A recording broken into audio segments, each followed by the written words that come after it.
روایت ہے قال كنت اصلی، حضرت ابن مسعود فرماتے ہیں میں مسجد نبوی کے اندر حاضر ہوا اور میں نے نماز پڑھی، والنبی جو صلی اللہ علیہ وآلہ وسلم و ابو بکر و عمر معہو،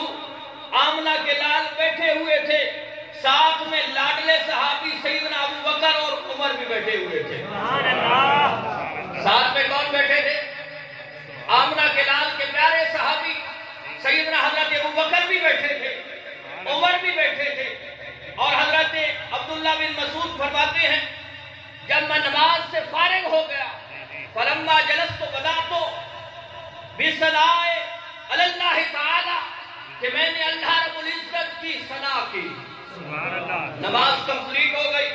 مکمل ہو گئی، اس کے بعد میں بیٹھ گیا، اللہ رب العزت کی حمد و ثنا کی، تعریف و توصیف کی، اس کے بعد ثم الصلاۃ علی النبی صلی اللہ علیہ وسلم، اور آمنہ کے لال پہ درود و سلام پڑھا۔ دور سے سبحان اللہ کہیے، آپ سبحان اللہ۔ میں کہتا ہوں تقریر کی نہیں جاتی، کروائی جاتی ہے، ذرا آپ بولتے جائیں گے انشاءاللہ لطف آئے گا۔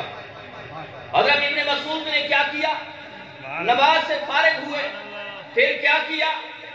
اللہ رب العزت کی حمد و ثنا کی، تعریف و توصیف کی، ثم الصلاۃ علی النبی صلی اللہ علیہ وسلم، اس کے بعد آمنہ کے لال پہ درود پڑھا۔ جب آمنہ کے لال نے یہ دیکھا کہ ابن مسعود نے نماز پڑھی ہے، نماز کے بعد رب کی حمد کی ہے، اس کے بعد میری ذات پہ درود پڑھا ہے، فقال النبی صلی اللہ علیہ وسلم، آمنہ کے لال اس عمل کو دیکھ کے ابن مسعود کو مخاطب کر کے فرماتے ہیں سل توتا، اے ابن مسعود جس طرح تو نے کیا ہے،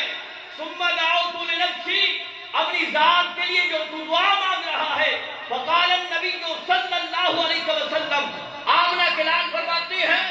اب جو